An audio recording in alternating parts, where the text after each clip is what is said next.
नमस्कार, के न्यूज पर आपका स्वागत है। मैं हूं प्रियंका। आप देख रहे हैं हमारा खास कार्यक्रम 22 का बादशाह। 22 के रण में कब किस पर कौन पड़ रहा है भारी, किसका जलवा कायम है। आजमगढ़ में सीएम योगी की दहाड़, प्रियंका ने बनाया घोषणा पत्र का मास्टर प्लान। जाटलैंड में अखिलेश जयंत का गठबंधन का दम, कैप्टन का ऐलान जंग। पूरब से लेकर पश्चिम तक, दक्षिण से लेकर उत्तर तक क्या है सियासी तपिश समेत कई खबरों से आपको कराएंगे रूबरू। तो चलिए शुरुआत करते हैं हमारे खास कार्यक्रम 22 का बादशाह की।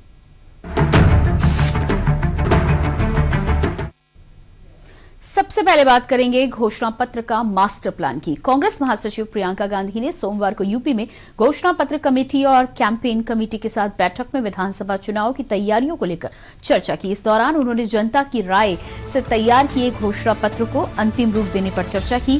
प्रियंका गांधी ने कहा कि उत्तर प्रदेश कांग्रेस के घोषणा पत्र में युवाओं, किसानों, महिलाओं, व्यापारियों, वंचित वर्गों समेत सभी तबकों की आवाज को जगह दी गई है। यूपी कांग्रेस का घोषणा पत्र उत्तर प्रदेश की प्रगति का रास्ता तैयार करने वाला दस्तावेज होगा। इस बैठक के बाद कांग्रेस ने एक ट्वीट किया जिसमें लिखा गया कि कांग्रेस महासचिव प्रियंका गांधी ने उत्तर प्रदेश कांग्रेस मुख्यालय पर घोषणा पत्र व कैंपेन कमेटी के साथ आगामी विधानसभा चुनाव के मद्देनजर बैठक की। उत्तर प्रदेश कांग्रेस के घोषणा पत्र में प्रत्येक वर्ग के मुद्दों को सम्मिलित किया जाएगा।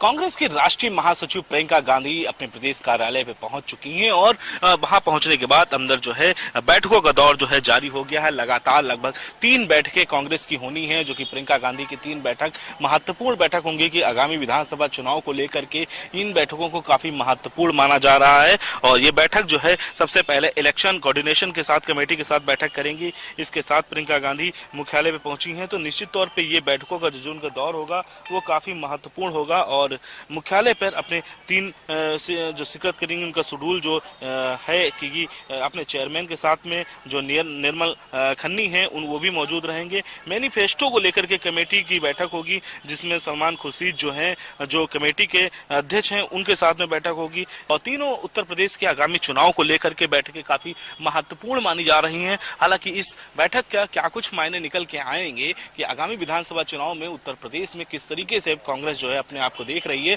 या कांग्रेस कितनी जल्दी जो है उत्तर प्रदेश की आगामी चुनाव को लेकर के अपनी नई नीतियों को तैयार करती है। कैमरामैन राजेश के साथ में संदीप मिश्रा, के न्यूज लखनऊ।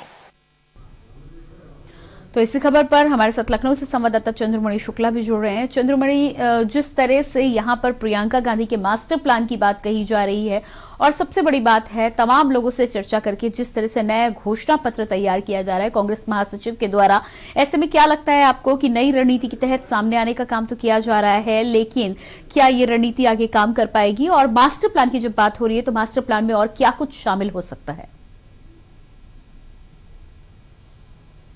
जी देखिए, अगर बात करें चुनाव की तो चुनाव के लिए 2 ही चीजें सबसे ज्यादा महत्वपूर्ण होती हैं। एक होता है मैनिफेस्टो, दूसरा होता है कैंपेनिंग।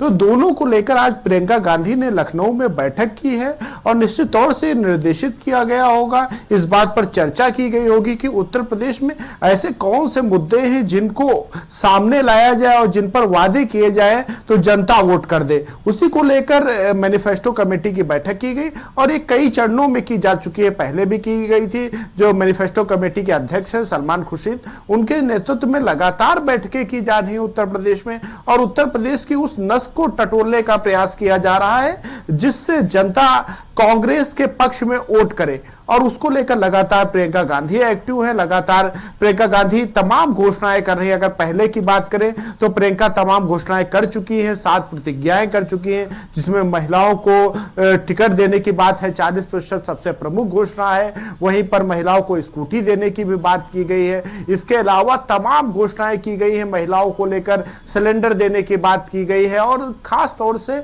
महिलाओं को प्रियंका गांधी फोकस करने का प्रयास प्रयास कर रही है, जिससे जो 50% वोट है वो इनके पक्ष में किसी तरह से लाया जा सके। क्योंकि कांग्रेस के लिए विशेष बात यह है कि उत्तर प्रदेश में उनके लिए किसी जातिगत या किसी क्षेत्र विशेष से कोई उनका निश्चित क्षेत्र नहीं है, ना किसी जाति का एक फिक्स वोट बैंक है। तो एक फिक्स वोट बैंक बनाने के लिए प्रियंका गांधी जरूर ये कोशिश करेंगे कि मैनिफेस्टो में उन मुद्दों को शामिल किया जाए जिससे किसी विशेष क्षेत्र में जगह बनाई जा सके। और राजनीति में ये जरूरी है, जब आप किसी विशेष क्षेत्र या किसी विशेष तबके का वोट लेकर आगे बढ़ेंगे तभी आपके साथ में और लोग जुड़ते हैं और उसी से आप वोट बैंक निश्चित संख्या में हासिल कर पाते हैं और उसी से आप सरकार बना पाते हैं। तो प्रियंका गांधी ये बखूबी समझ रही है और यही कारण है वो लगातार मैनिफेस्टो कमेटी के साथ में बैठक कर रही है, लगातार उत्तर प्रदेश के चक्कर लगा रही है और महिलाओं को साध कर वो आगे बढ़ना चाहती है। वही अगर बात करें जो कैंपेन कमेटी के साथ में बैठक हुई,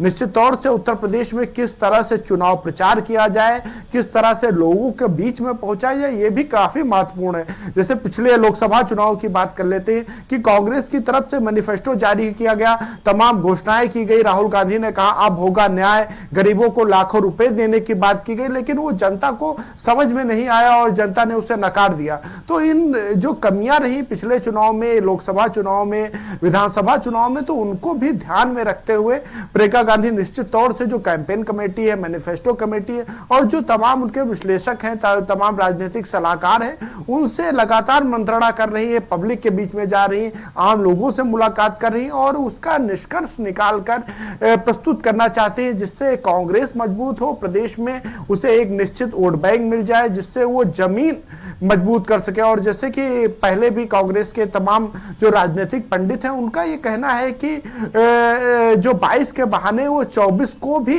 साधने का प्रयास कर रहे हैं, क्योंकि 24 भी काफी महत्वपूर्ण है और राष्ट्रीय पार्टी है कांग्रेस, तो कांग्रेस को 24 के लिए भी मजबूत होना चाहिए। क्योंकि अगर भाजपा का कोई मुकाबले में राष्ट्रीय पार्टी है तो वो कांग्रेस है। तो कांग्रेस को यूपी में मजबूती तलाशने के लिए ये जरूरी है कि उत्तर प्रदेश के मुद्दों को लेकर वो बखूबी समझे और बखूबी तौर से उठाए।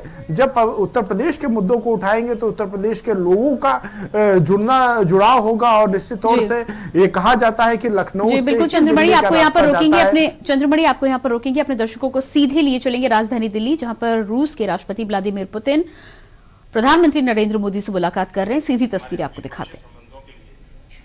कई मायनों में महत्वपूर्ण है। इस वर्ष 1971 की treaty of peace, friendship and cooperation के 5 दशक और हमारी स्ट्रेटेजिक पार्टनरशिप के 2 दशक पूरे हो रहे हैं।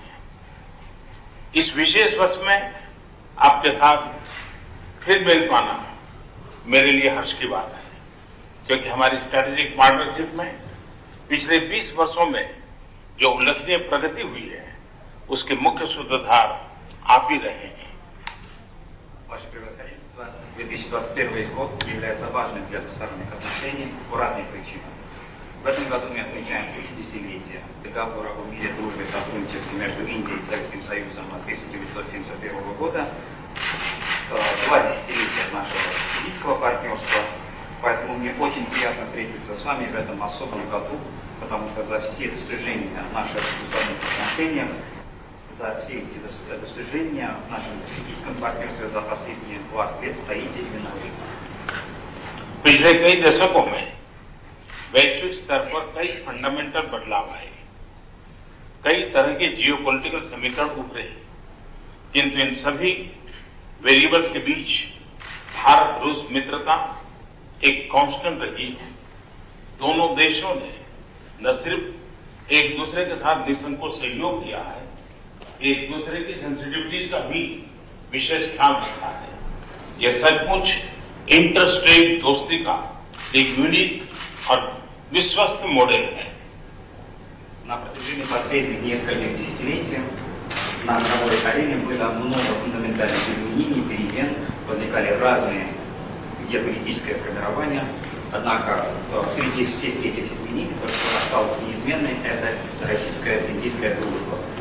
Обе наши страны не только сотрудничают друг с другом, но и относятся к чувствительностям друг друга с особой заботой. это действительно уникальная и основанная на доверии модель государственной дружбы.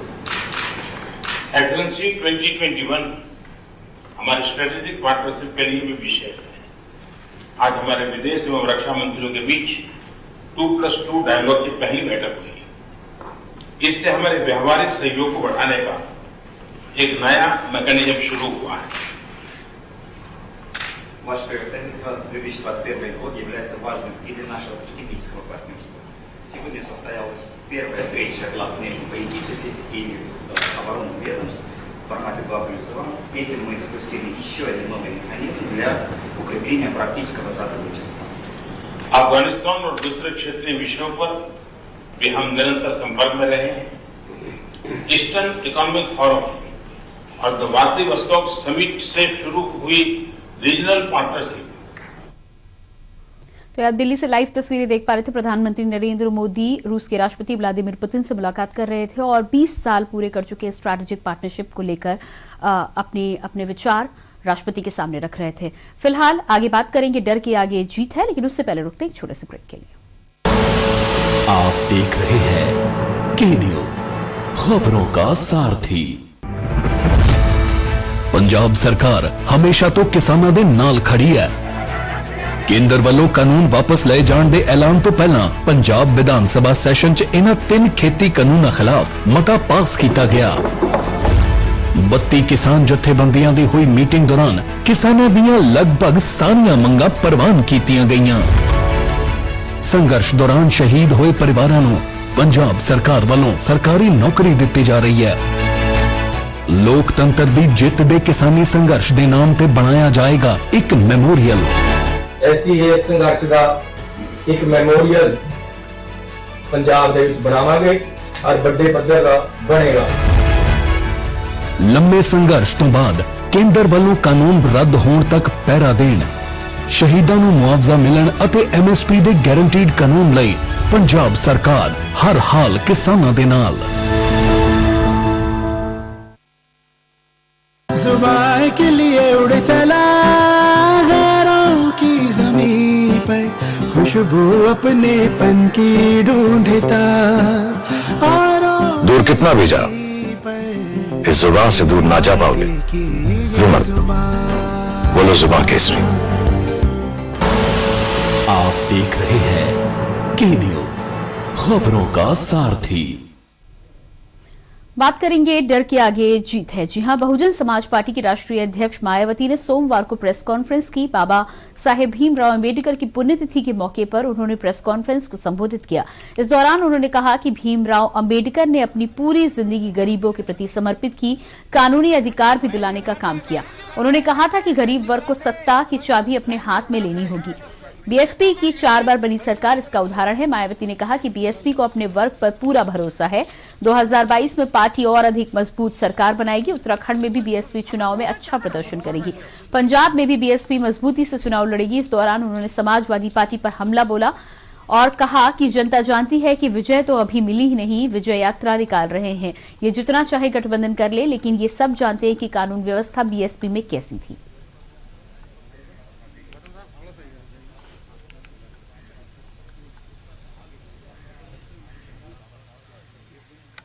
कि वे विरोधियों के इन सभी साम दाम दंड भेद आदि हथकंडों का डटकर मुकाबला करते हुए अर्थात सामना करते हुए अपने मकसद में जरूर कामयाब होंगे और फिर इस बार सन 2022 में बीएसपी की पूर्ण बहुमत की सन 2007 से भी अधिक मजबूत सरकार बनेगी। साथ ही इसी चुनाव में यूपी से लगे उत्तराखंड स्टेट में भी इस बार बीएसपी अपना बेहतर रिजल्ट लाएगी। इसके साथ साथ पंजाब स्टेट में भी अपने गठबंधन की मजबूत सरकार जरूर बनाएगी।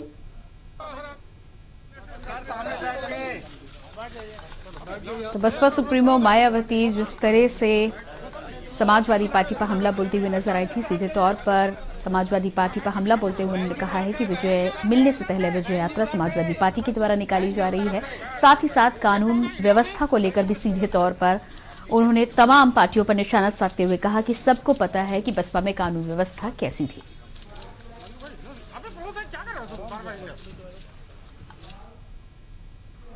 और अब बात करेंगे जाटलैंड में गठबंधन का दम देखो। उत्तर प्रदेश में मेरठ में 7 दिसंबर को रालोद अध्यक्ष जयंत चौधरी और अखिलेश यादव एक बार एक मंच से गरजेंगे। पहले ये सिर्फ रालोद की रैली होनी थी, लेकिन बाद में इसे गठबंधन की रैली कर दिया गया। मेरठ के दपथुआ में 7 दिसंबर को होने वाली गठबंधन की पहली रैली को सपा रालोद ने प्रतिष्ठा से जोड़ लिया है। ये पहला मौका होगा जब दोनों युवा नेता एक चुनाव से पहले एक साथ होंगे। इसी दिन गोरखपुर में प्रधानमंत्री और मुख्यमंत्री की रैली प्रस्तावित है। सपा रालोद की कोशिश है कि भीड़ के लिहाज से ये रैली ऐतिहासिक हो। शुक्रवार को अखिलेश यादव झांसी में थे। वहां से कार्यक्रम होते ही उन्होंने लाठर को मेरठ पहुंचने के निर्देश दे दिए। लाठर अखिलेश यादव की सभी रैलियों में 2-3 दिन पहले पहुंचकर रैली की कमान संभाल रहे हैं। उन्होंने रैली, रोड शो और चुनाव प्रबंधन का विशेषज्ञ माना जाता है।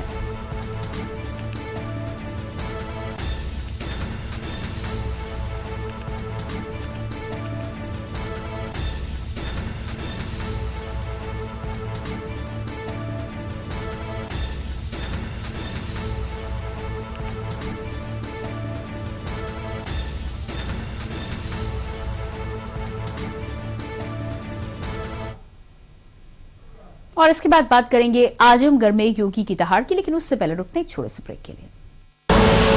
आप देख रहे हैं के न्यूज, खबरों का सारथी। दिल्ली सरकार के स्कूलों के 3 लाख बच्चे, उनके 51,000 बिजनेस आइडियाज और सरकार की ओर से 60 करोड़ रुपए का सीड कैपिटल। यह है दुनिया का सबसे बड़ा startup programme Business Blasters. Business Blasters programme के हर एपिसोड में हम मिलेंगे ऐसी ही 3 टीमों से जो इन्वेस्टर्स के सामने अपने बिजनेस आइडिया को करेंगी पिच, ताकि उन्हें अपने बिजनेस के लिए मिल सके इन्वेस्टमेंट। अब कल के बड़े बड़े बिजनेसमैन एंड वुमेन निकलेंगे दिल्ली सरकार के स्कूलों से। बिजनेस ब्लास्टर्स 28 नवंबर से हर रविवार शाम 7 बजे प्रमुख टीवी चैनल्स पर। ये दिल है कि चख रहा है उन्हीं अल्फाजों का दूर कितना भी जाओ, इस जुबान से दूर ना जा पाओगे। रुमर बोलो जुबान केसरी। आप देख रहे हैं के न्यूज, खबरों का सारथी।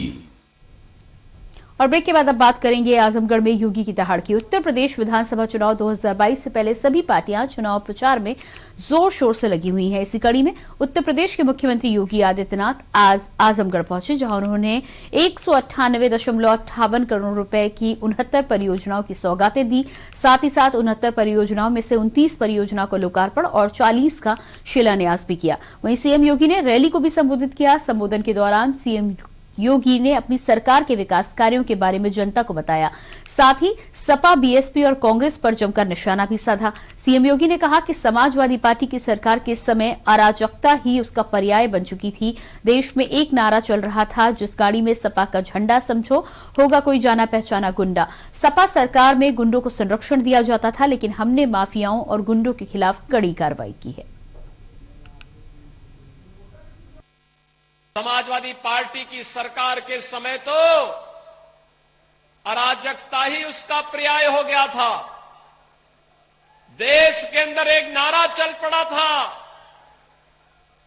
जिस गाड़ी में सपा का झंडा समझो होगा कोई जाना पहचाना गुंडा। यानी ये नारा ही चल गया था, लोग ये मान लिए थे। लेकिन इस गुंडागिर्दी की कमर तोड़ने का कार्य अगर किसी ने किया है तो हमारी सरकार ने प्रदेश के अंदर 2017 के बाद आने के बाद किया।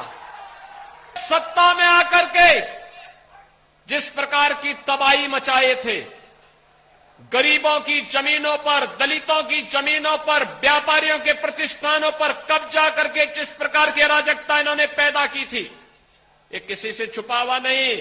और आजमगढ़ तो इससे अपने आप को कैसे वंचित रख सकता है? आजमगढ़ तो इसका सबसे बड़ा भुक्तभोगी था। आजमगढ़ के नौजवान आजमगढ़ के बाहर जाते थे, पहचान का संकट खड़ा हो गया था। कोई धर्मशाला में कमरा नहीं देता था। होटल में आजमगढ़ का नाम लेते ही लोग कह देते भैया यहां कमरा नहीं, रूम खाली नहीं। भाइयों बहनों, ये पहचान का संकट किसने खड़ा किया था? और अब बात करेंगे मोदी का मिशन पूर्वांचल की। प्रधानमंत्री नरेंद्र मोदी का पूरा फोकस उत्तर प्रदेश विधानसभा चुनाव पर है, जिसको लेकर पीएम लगातार यूपी के दौरे कर रहे हैं। अब पीएम मोदी पूर्वी यूपी के दौरे पर 7 दिसंबर को पहुंच रहे हैं। सीएम योगी के गढ़ गोरखपुर में पीएम मोदी कई विकास कार्यों और योजनाओं का शिलान्यास और लोकार्पण करेंगे, जिसमें हिंदुस्तान उर्वरक और रसायन लिमिटेड कारखाना और गोरखपुर का एम्स अस्पताल प्रमुख है। गौरतलब है कि साल 2016 में पीएम मोदी ने कारखाने और एम्स अस्पताल का शिलान्यास किया था, जो अब बनकर तैयार है। साथ ही पीएम काशी भी पहुंचेंगे, जहां काशी विश्वनाथ कॉरिडोर जनता को समर्पित करेंगे। बता दें कि दिसंबर महीने में पीएम को यूपी के 4 दौरे करने हैं, जिसकी शुरुआत पीएम मोदी सीएम योगी के घर गोरखपुर से करने वाले हैं, जिसमें हिंदुस्तान उर्वरक और रसायन लिमिटेड कारखाना सीएम योगी ने जाकर खुद इसका जायजा लिया। बीजेपी के लिए पीएम मोदी की ये रैली काफी अहम मानी जा रही है, क्योंकि बीजेपी इसके जरिए यूपी के एक बड़े हिस्से तक अपना संदेश पहुंचाएगी।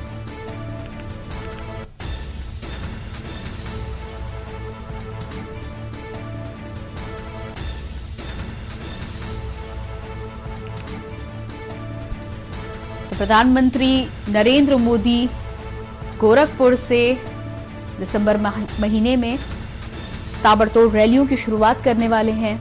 जिस तरह से गोरखपुर की जनता को 2 बड़ी सौगातें देने के बाद काशी विश्वनाथ कॉरिडोर को भी जनता के हवाले करेंगे। ऐसे में माना जा रहा है कि चुनावों से पहले प्रधानमंत्री नरेंद्र मोदी की आगामी रैलियां कहीं न कहीं उत्तर प्रदेश की जनता को नई सौगातों के साथ ही चुनावी नैया पार लगाने में भी एक अहम भूमिका निभा सकती है।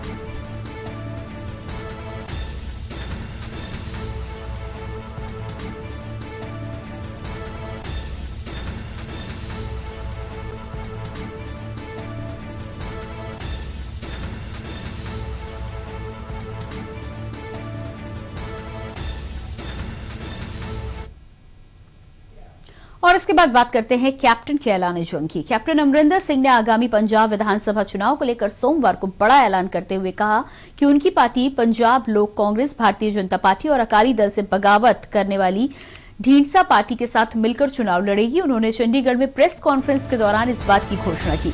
अमरिंदर सिंह ने हाल ही में राज्य के मुख्यमंत्री पद से इस्तीफा देते हुए पार्टी से इस्तीफे की घोषणा की थी। इसके साथ ही उन्होंने नई पार्टी के साथ पंजाब विधानसभा चुनाव में उतरने का ऐलान भी किया था। गौरतलब है कि बीजेपी के वरिष्ठ नेता और केंद्रीय गृह मंत्री अमित शाह के बाद आज कैप्टन अमरिंदर सिंह ने भी अब इस बात का ऐलान कर दिया कि वह बीजेपी के साथ चुनाव लड़ेंगे।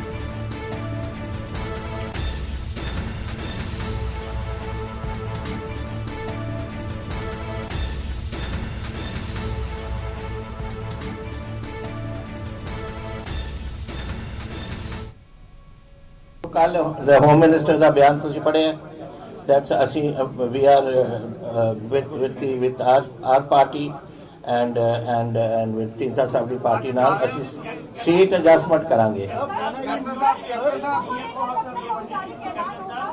I can't hear.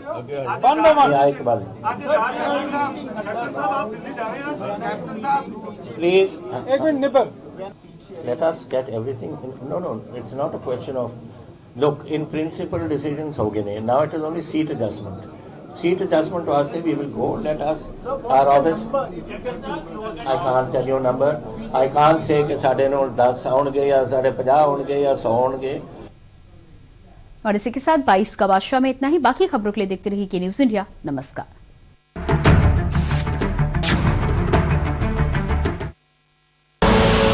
आप देख रहे हैं के न्यूज, खबरों का सारथी। उत्तराखंड की